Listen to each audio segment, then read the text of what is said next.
குளிர்மலை தன் வாசனே. மகா பிரதோஷம் மது, மங்கை, கொள்ளை, பொய்கூறுதல் இவற்றினால் பல்வேறான பாவங்கள் மகாபாதகங்கள் ஏற்படும். இந்த பாதகத்தை துடைத்து நன்னெறியடைய சனிக்கிழமைகளில் வரும் பிரதோஷ தினத்தன்று முழு உபவாசம் இருந்து பிரதோஷ நேரத்தில் வழிபடுதல் வேண்டும். மேலும் ஒரு வருடம் கோயிலுக்கு சென்ற பலனும் கிடைக்கும்.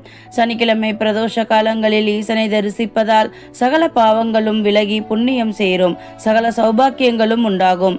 இந்திரனுக்கு சமமான புகழும் செல்வா கிடைக்கும். அன்று செய்யப்படும் எந்த தானமும் அளவற்ற பலனை கொடுக்கும், பிறப்பே இல்லாத முக்தியை கொடுக்கும் என்றெல்லாம் புராணங்கள் தெரிவிக்கின்றன. பொதுவாக பிரதோஷ தினத்தில் சிவனை 30 முக்கோடி தேவர்கள், பிரம்மா, விஷ்ணு இவர்களெல்லாம் வணங்கி ஆசி பெறும் இத்தருணத்தில் நாமும் வணங்கி நம் துன்பங்களை அடியோடு போக்கிக் கொள்ள பிரதோஷ வழிபாட்டை மேற்கொண்டு வாழ்வில் வளம் பெறுவோம்.